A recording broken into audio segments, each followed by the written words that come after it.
Hola, ¿cómo están? Podcast Escuchas, a nombre de Jessica Cervantes, presidente y fundadora de Smart Media Group Connecting Brands, y a nombre del Dr. Hugo Isaac, experto en ciudades inteligentes y parte del grupo de expertos de la ONU en Smart Cities, habituales conductores de este espacio, su espacio Smart Minds. Damos la más cordial bienvenida. Y en esta edición tenemos más que un experto, un amigo, ¿no? de la casa. Gracias. De todo desde Smart Media Group. Y pues bueno, él es Héctor Gutiérrez Machorro, él es fundador y CEO de Conés Soluciones, una empresa mexicana de tecnología y de consultoría en facturación electrónica, un proveedor autorizado de certificación por parte del SAT. Y pues bueno, vamos a estar aquí conversando en los próximos minutos con el estimado Héctor Gutiérrez. Pues mucho gusto y muchas gracias por invitarme a este espacio y además de disfrutar de su compañía. Perfectísimo. En primera instancia, para los podcast escuchas, digamos, ¿cómo fue que nació el proyecto de Conés Soluciones? ¿Cómo fue que se dio esta idea de tener esta empresa que ayudara a las personas, a las empresas, a llevar una mejor gestión de su fiscalización, de sus datos? También ellos gestionan Big Data con IA. Y después de esa parte, ¿cómo es que ustedes están integrando estas herramientas digitales, esta inteligencia artificial, en sus soluciones de facturación? Con todo gusto. La historia es pues, ya 20 años, hace 20 años que empezamos la empresa. Ya 20 años. Y yo diría que la historia de Conés, que por cierto Conés es una palabra maya que significa estamos juntos o ven conmigo, eso es una máxima para nosotros, ¿no? Por supuesto. Es la historia de la factura electrónica en México. Yo trabajaba en Deloitte, yo era un director de una práctica tecnológica en Deloitte. ¿Lo que eres matemático? Estudié matemáticas en la UNAM, me tocó estudiar inteligencia artificial en la Complutense de Madrid, pero en el 87. No ha cambiado tanto, ¿eh? 30 años, 40 años. Nada más ahora sí puede implementar, pero... Y toda esta historia pues me llevó al mundo de la tecnología, que estudié matemáticas, trabajé en el mundo de la tecnología toda mi vida y fui parte de empresas consultoras muy, muy grandes. Y aprendí mucho. Pero en 2005 cayó a mis manos, por alguna casualidad o por decisión de Deloitte, la práctica de factura electrónica que estaba empezando en México, ¿no? La firma digital adquirió las mismas posibilidades legales que la firma autógrafa y eso es lo que dispara todo el tema. Y en ese entonces, pues nadie lo estaba tomando muy en serio, la verdad. Todo el mundo pensaba que era un proyecto sexenal, que era una iniciativa que iba a ser muy difícil de implementar en un país que además no gastaba más del 3% de su Producto Interno Bruto en tecnología, ¿no? Estaban muy rezagados con respecto a América Latina. Entonces parecía como imposible, pero a mí sí me pareció estando ahí que esto iba a volverse obligatorio. Claro. Y que además daba una oportunidad muy importante que al final acabó pasando, que es que toda transacción comercial tuviera la misma forma, se representara de la misma manera y que la información de las facturas para mí siempre fue el ADN de las organizaciones. Si tú quieres reconstruir un negocio, lee sus facturas, las que emiten, las que reciben, más su nómina, y vas a tener granularidad mínima del negocio. Entonces, entender esto me hizo salirme de Deloitte para formar Conés, lo que hoy es Conés, porque en Deloitte, al ser una empresa auditora, era muy difícil proponer esto, porque pues, supone un conflicto de interés. Casualmente ahorita acabamos de firmar una alianza con Deloitte, en donde nosotros somos sus proveedores de tecnología para Tax Technology, ¿no? Pero en aquel entonces se veía muy lejos. Y empezamos a trabajar. ¿Qué pasó? Que rápidamente quien sí asumió el modelo y el reto, y un poco presionado por un personaje también muy cercano a Conés, que se llama Fernando Martínez Cos, que ojalá conozcan, es muy importante, es el inventor de todo esto. Okay. Empieza a presionar de manera muy hábil a los grandes compradores. Y Walmart, etcétera, si se pueden decir marcas. Claro, ¿no? Sí, sin problema. Walmart y esto empiezan a presionar a su red de proveedores. Walmart no emitía factura electrónica, pero empezó a presionar a sus proveedores para recibir factura electrónica porque esto supone grandes ahorros en la relación con compras, reclamos, etc. Y entonces crearon forzosamente, ellos sí tuvieron la primera intención de obligatoriedad para con sus redes de proveedores de todos tamaños. Si el SAT te intenta obligar, lo vas a intentar retrasar el cumplimiento como hacemos todos. Cumplimos en el último momento. Si podemos no cumplir es mejor y esto es muy humano. No es que sea malo ni bueno, es humano, ¿no? Pero cuando es el que te paga, el que te obliga, ahí no tienes opción. ¿no? Y entonces fue muy exitoso esta idea de Walmart de empezar a meter pequeñas y medianas empresas al esquema de factura electrónica y rápidamente reventó. Y eso es lo que aprovechamos en 2005. Y empezamos a trabajar con proveedores, sobre todo de Walmart, fueron mis primeros clientes en Guadalajara. Y luego nos tocó a nosotros ayudarle a los grandes compradores a implementar sus propias herramientas y a sus comunidades de proveedores. Fue Home Depot, ¿no? Y empezamos a ganar proyectos muy, muy grandes. Luego viene 2008, para no hacer la historia muy larga. Y ahí empiezan los primeros síntomas de obligatoriedad por parte del gobierno. Había algo que se llama autoimpresores. Las facturas antes eran en papel. Claro. Las empresas más grandes tenían la potestad de imprimir sus propias facturas y no era un proveedor, un impresor autorizado. Un PAC es el nieto del impresor autorizado. Okay. Antes te vendía tus recibos, ¿no? Y los sellaba alguien que tenía permiso del SAT para hacerlo. Es más o menos así para electrónico. En aquel entonces todavía no había PACs. Okay. 2008. Pero sí empiezan a obligar y eso creó una ola. Éramos muy pocas empresas las que teníamos alguna experiencia porque nadie creía en esto. Es más, había preguntas que hacíamos sobre factura electrónica al SAT y el SAT no tenía respuesta, no lo conocían. Claro. Lo único que recibía el SAT era un listado en Excel. En ese entonces era muy simple. Pero esto sí destapa una ola y empiezan a aparecer los demás jugadores, pero ya teníamos ventaja de 3 años al menos y de entender. Cuando viene la obligatoriedad, que es 2013, ya antes se había enfrentado la figura de PAC, que es Proveedor Autorizado de Certificación, hoy se llama PCSFDI, ¿no? Claro. Y es una certificación muy difícil de tener, pero nosotros fuimos de los terceros. Nos certificamos muy rápido porque todo lo que pedía el SAT ya lo hacíamos hacía 5 años. Es decir, nosotros empezamos con el tema de factura electrónica mucho antes de que hubiera la figura de PAC. Okay. Y de ahí, bueno, logramos 200 de las empresas más grandes del país y del mundo. Estamos trabajando en América Latina. El modelo mexicano se exporta a muchos otros países, sobre todo América Latina, pero también en África y también en Medio Oriente y también en Europa. Entonces empezamos a tener esta expertise en calidad de exportación, lo que nos sirvió mucho.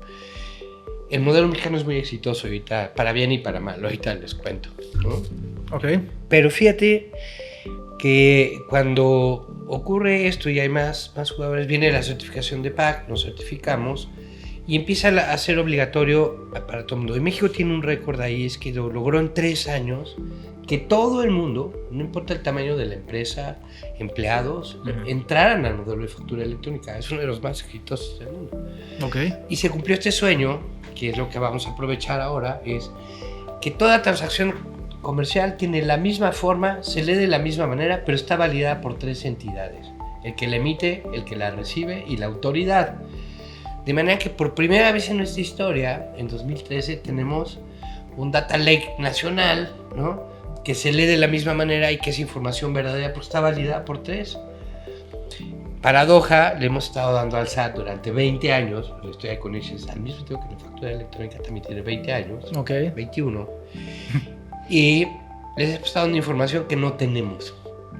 Y ahí nace esta idea que tú mencionabas de Big Data. Nos dimos cuenta que el verdadero valor no está en timbrar documentos y no está en cumplir con la ley. Eso no es un valor. La ley es una obligación. Por supuesto. ¿No? El valor está en aprovechar ese esfuerzo para poder entender tu negocio. Si tú tomas todas tus facturas, las lees, dices a qué vienes, a quién, cuánto, cómo. Y las compras, cómo se comportan tus proveedores. Todo tu negocio está ahí. Imagínate que tú puedas ver el negocio de también tus proveedores y de tus clientes, ¿no? Y aquí nos dimos cuenta que la factura nos servía para entender a los negocios y empezamos a especializarnos más bien. Por un lado, captar y generar las facturas, cumplir con la ley, pero al mismo tiempo habilitar a los negocios para competir de mejor manera. Y eso fue un intento, el primer intento de Datsila era... Datsila, sí. Datsila es un producto de Big Data que hicimos, ya va a cumplir 11 años. Análisis en tiempo real, digamos. Es en tiempo real, bajamos datos del SAT y tenemos 11 años haciéndolo. O sea, empezamos también... Datsila me suena a Godzilla, ¿tiene algo que ver? De ahí viene, de ahí viene. De hecho, hay una anécdota con Warner, se enojó un poquito con nosotros por el nombre, ¿no? Para más el primer logotipo sí era una lagartija gordita. Ay. Y bueno, para no discutir con nuestros amigos de Warner, que además nos caen bien, le cambiamos el logotipo por un pulpo. Pero viene de que es un monstruo marino. Ok. Y de que es monstruosa la información que maneja. Y sí, a ver, tenemos clientes que generan 360 millones de documentos al mes. Sí, está cañón. Y los analizamos en menos de un segundo. Por ahí está el valor. Primero para como negocio, pero ¿sabes qué empezó a pasar?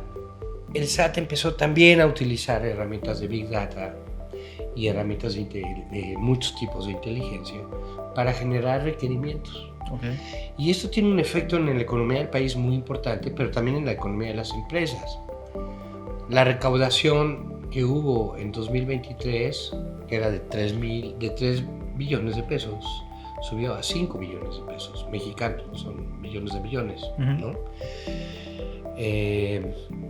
Entonces, hay un aumento casi del 80% en un año, y la 40-45% de ese aumento en la recaudación, ¿sabes? Son multas y recargos. ¿Qué quiere decir?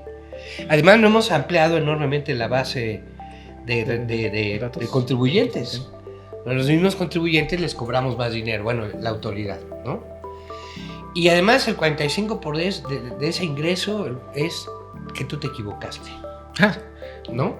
Y lo pagaste. Típico, sí. En multas y recargos. Olvídate de devoluciones de IVA, porque además se han ido sofisticando las reglas. Pedir devoluciones es más importante, es muy difícil.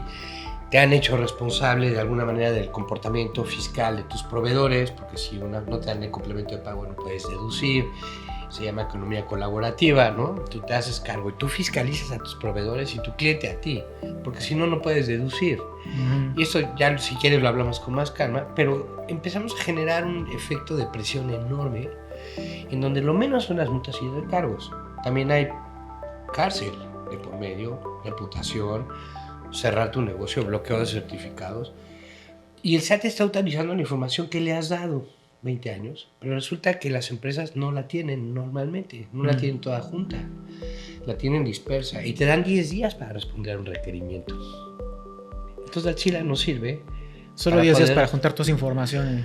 Imagínate, sí, o sea, 10 días hábiles, y ahí prefiero no decir el nombre, pero uno de nuestros clientes tuvo un requerimiento por 1,000 millones de pesos en diferencias de ISR, y era un ejercicio, y es uno de estos clientes que emiten muchos cientos de millones de facturas al mes, y tienes 10 días para ubicar el ejercicio, para determinar la diferencia y para decir si la autoridad tiene o no razón. ¿Cuál es la apuesta de la autoridad? A que no lo vas a lograr, ¿no?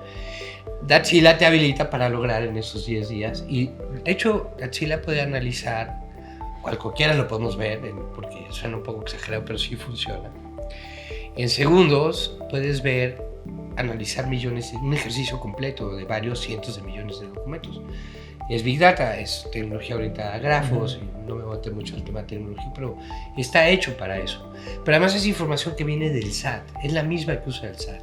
Entonces esos 1,000 millones de pesos en menos de 10 días quedaron en cero, porque la autoridad estaba usando un criterio de fechas diferente al que estaba utilizando esta organización para declarar, y la organización tenía razón. Si la autoridad se equivoca, y la apuesta que tú no sabes y no vas a poder tener esa información. Por eso son 10 días. Mira, hay un dato importante, salen 250,000 cartas de invitación cada día. Cada día, ¿no? Y se llaman cartas de invitación no porque sean amables, es porque es una figura jurídica que le permite al SAT actuar, sí, ahorrándose muchos procedimientos legales que tendrían, por ejemplo, un requerimiento. Pero eso no quiere decir que tengas la opción de no cumplirlo. No. Y si no vas, si no cumples, te pueden bloquear certificados, cuando menos, ¿no? Más multas y recargos, de ahí ese 45%. Hacemos esto, ¿no? Para eso sirve Daxila. Y entonces dejamos de ser más un pack, alguien que timbra documentos. Eso creemos que no tiene tanto valor, lo tienes que hacer, lo hacen muchos packs, ¿no? Nosotros conservamos la certificación porque es un boleto para tener la autorización de hacer estas cosas. Y los portales de clientes, pero esto es lo que está haciendo ahorita muy importante, poder darle a nuestros clientes la posibilidad de argumentar a la autoridad con la misma información. Por supuesto, que se puedan defender. Y bueno, digamos que es un servicio 360 realmente lo que ustedes hacen con Edge. Aparte de Daxila tienen otras soluciones, otros productos, Horus, CFDI Connect, si no me equivoco. Más recientemente, Connie, mencionabas algo previo a la entrevista. ¿Nos puedes mencionar un poquito de qué van estas soluciones también muy puntuales para Con todo gusto. Pegándole a la pregunta anterior, la historia de Conex tiene que ver con aprender. Claro. ¿no? ¿Qué realmente necesita una organización? Primero, ya tenemos la información, tenemos 20 años generándola. Ahora se trata de aprovechar esa información. Pero además no solo tienes esa, también tienes toda la información de tus RPs, de tu sistema de nómina, etc. De lo que se trata en términos generales es que en 90 días podamos habilitar las organizaciones a partir de usar el CFDI, porque el CFDI otra vez es un instrumento que sirve para medir la verdad, es la puritita verdad. Cruzar todo tu ecosistema de datos con el CFDI te permite depurarlo.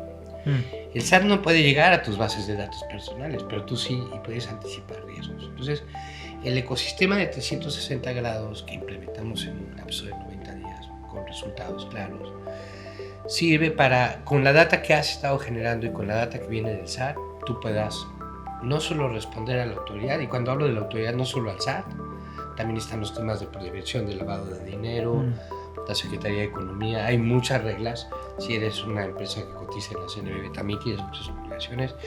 Este ecosistema de datos ordenado, en donde el CFDI es el centro, te sirve para todo eso. Por un lado, y en eso usamos Datsila, ¿no? Es nuestra herramienta de Big Data, y Datsila extendido que sirve para extraer data de los RPs y de tus sistemas legados, para cruzarla y para poder responder y anticipar riesgos.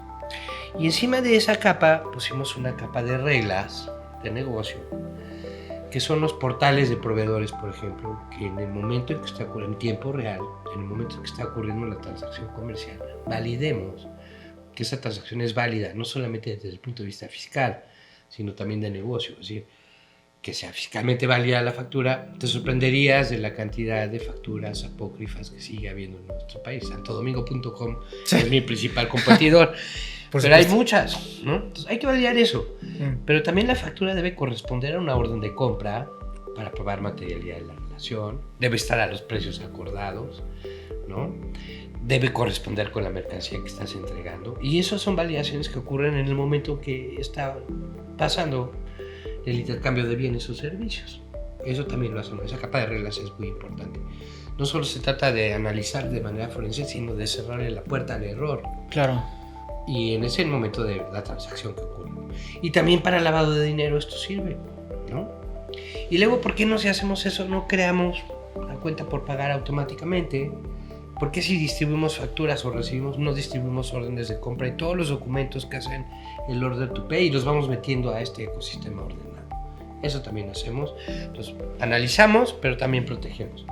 Y con tus clientes, ¿por qué no darles servicio con la factura? ¿Por qué no crearles? Lo hacemos con varias tiendas importantes, ¿no? Palacio Hierro, por ejemplo. Esto es muy interesante. No solamente se trata de comprar, sino ya que tienes esta obligación con el SAT, tú como cliente, ¿por qué no sirve tu base de datos como un repositorio para tu cliente? ¿Por qué no le permites a tu cliente facturar en ese momento, que es una obligación, ¿eh? Yo sé que muchos te dicen, si la mandamos luego, ese cuento no está bien y a veces nunca llega. Entonces, en ese momento, pero que tú puedas elegir que una compra pueda tener varias facturas. O que muchas compras puedan ir a una sola factura porque eso te facilita a ti. Y que lo puedas hacer, además tienes derecho. Debes saber que tienes derecho a hacerlo en cualquier momento del ejercicio. O sea, eso de que tienes el mes para facturar es un cuento medio perverso, yo opino, y equivocado, que hace que el cliente se sujete a las limitaciones tecnológicas, pero la ley te permite facturar en cualquier momento. Okay. Y normalmente tú necesitas esas facturas en el momento de su declaración anual, si eres persona física. Entonces, a través de la factura puedes dar servicios muy interesantes también. Y esas son las capas de reglas. ¿Por qué no usar la factura? En la pandemia esto nos sirvió mucho. Nadie tiene una factura a la basura, ¿no? Usarla como instrumento de comunicación, no solamente para comerciales, sino para avisos de salud. Ahorita la vamos a usar para publicar artistas emergentes que participan de nuestro proyecto cultural. Lo vamos a poner en Horus, que es una herramienta de facturación también, para pinturas y cosas así. Promover artistas, porque nadie la tira y es permitido, ¿no? Y, por supuesto, también tenemos en esta capa de reglas la necesidad de atender a las pequeñas y medianas empresas. Eso es Horus. Es una empresa, es de muy bajo costo, cuesta 500 pesos la suscripción mensual. Puedes emitir y recibir todas las facturas, pero además sabemos que la gente en la pyme no es experta en temas fiscales. Tiene a su contador, y el contador es una de estas víctimas en este cuento de terror, porque él tampoco sabe todo el tiempo. Cambian los catálogos cada semana, las reglas cambian 2 o 3 veces en el año. Es muy difícil, ¿no? Entonces, junto con Horus, sacamos a nuestro contador virtual que se llama Connie. Si lo quieren probar, con todo gusto, es gratuito. Está en la página web de Coneix, www.coneix.com.mx. Perfecto. Abajito hay un ajolotito. Si le picas al ajolotito, es un contador virtual que puede responder muchas cosas sobre tributación fiscal, sobre la ley del IVA, el IMSS. Entonces, ahí haces preguntas sobre temas fiscales y además te ayuda a validar documentos y todo esto. Y estamos para ayudar y proteger. Fíjate que viene el mundial, ¿no? Va a haber una derrama económica importante en el país. Ciertamente, sí. ¿Y dónde crees que va a caer esa derrama de manera importante? En las empresas grandes, pero sobre todo creo que el mediano y pequeño comercio va a ser un actor muy importante durante el mundial. Y estamos hablando ahorita de PLD de manera muy importante. De hecho, nos cerraron 3 bancos, ¿no? Y a cambio de crearse nuevas reglas, están por salir nuevas reglas para cumplir.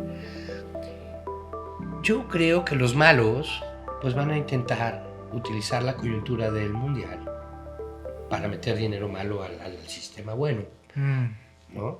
Imposible. Entonces, proteger a estos medianos y pequeños comerciantes también es una misión de Horus, ¿no? También es probar materialidad de relación. Connie, que es nuestro agente de inteligencia artificial pegado a Horus, también detecta patrones. La inteligencia artificial hace eso. Cuando hablamos de inteligencia artificial estamos hablando de Big Data más procesos estocásticos. Bueno, la inteligencia artificial generativa es otra cosa. Pero la que usamos es probabilidad y es estadística y es identificación de patrones. Claro. Y esto ya está al servicio de los contribuyentes que no tienen ejércitos de abogados ni de fiscalistas para poder defenderse y poder protegerse de esto. Sobre todo ahorita me parece muy importante. Democratizar la posibilidad de la legítima defensa es una intención clara de nosotros. Ok, perfecto.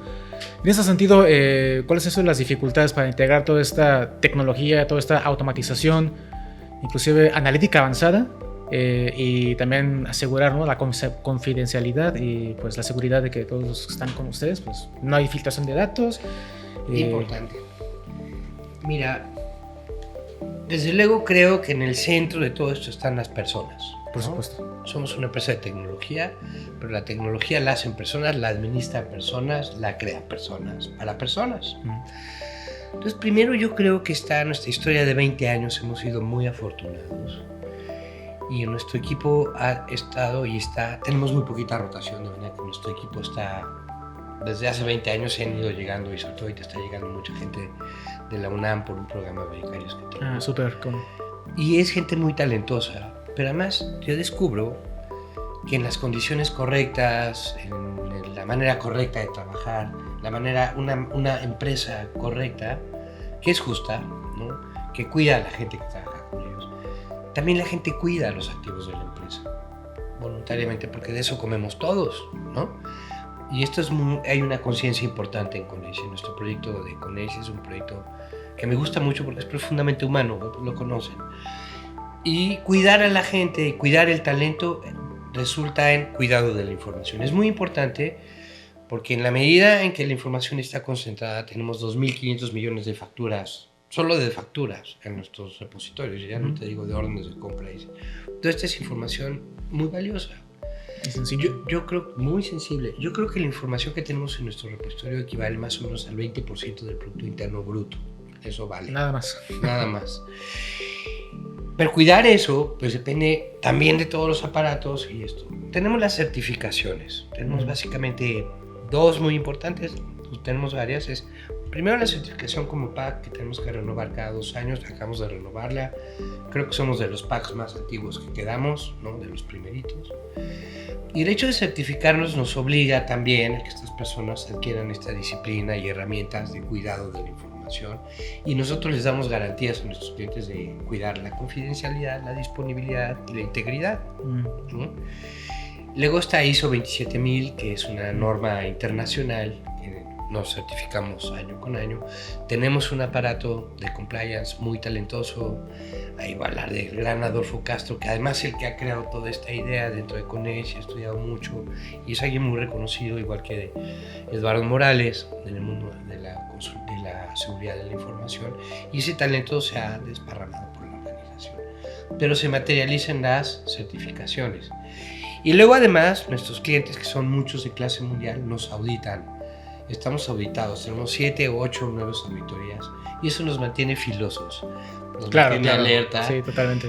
Y te puedo presumir, y no es una invitación, de hecho tengo prohibido decirlo por Adolfo, pero no tenemos hasta ahorita algo que lamentar, ¿no? Okay. Adolfo me dice, no lo digas porque eso es una invitación a que lo haga, pero hasta ahora creo que hemos podido cuidarnos muy bien y a nuestros clientes. Y además nuestros clientes tienen derecho a auditarnos y nosotros estamos dispuestos y sabemos hacerlo. No sé si te respondo. No, sí, bastante bien. Sí, directamente. De hecho, en su momento también platiqué con Adolfo para la revista de Grintology y hablamos justamente sobre esa, el ISO 27000, y que también ya le metieron el tema ambiental, ¿no? Que ya es parte de todo, que se fueron a reforestar y un montón de cosas. Es muy importante porque las normas también van evolucionando y se van adaptando. Y hay un tema importante, que pasa en Grintology, pero uno de estos es muy importante que sí tenga temas verdes, no solo para crear conciencia de responsabilidad social y de cuidado del planeta, sino porque el uso de tecnología implica degradación del medio ambiente. Por supuesto. O sea, todos estamos acostumbrados a ver nuestro celular. Todos los centros de datos, cuánto agua, ¿no?, utilizan la energía. O sea, ¿dónde los pones? Increíble. ¿En las ciudades o estás ocupando terreno de cultivo? Exactamente. ¿Cuánto calor no desprende estos centros de datos?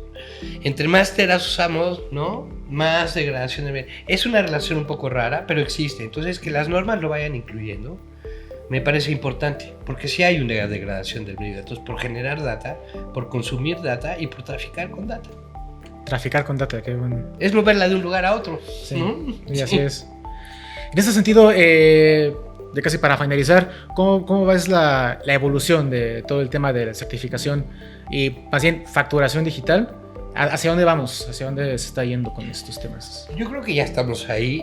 Mira, cuando yo trabajaba en Deloitte en 2005, la seguridad de la información era una de esas cosas de lujo, free and fancy, que unas cuantas empresas tenían, ¿no? Y yo creo que esto se empezó a volver una obligación muy seria a partir de la pandemia, donde todo el mundo se fue a trabajar desde su casa, donde en tu casa la data sigue siendo confidencial, pero en tu casa no tienes todos estos elementos de protección, o no lo pensamos, ¿no? Pero de un día para otro tuvimos que ir para allá. Y la cantidad de ataques importantes y el crecimiento de estos ataques, ransomware, robo de identidad, todo lo hemos vivido, ¿no? Empezó a pasar en masa. Y esto ha hecho que haya no solo conciencia, sino una necesidad real y reconocida de atender estos temas de seguridad desde un lugar sólido, metodológicamente formal, y esas son las normas ISO 27000. Entonces, ¿qué ha pasado? Que antes era un artículo de lujo, ahora se ha vuelto una necesidad real, de la cual depende tu supervivencia, como individuo y como empresa, ¿no? ¿Cuántas veces nos tocó este tema de tengo un paquete, mándame un código, ¿no? Y pum, tu Instagram funciona, le ha pasado a mucha gente. Entonces, aprender sobre esto ya es común, antes era muy raro. ¿Cuál va a ser el futuro? Primero, la cantidad de profesionales dedicados a estos también es un tipo de profesional muy raro, es un talento muy raro de encontrar aún hoy en día, con experiencia. Va a haber más.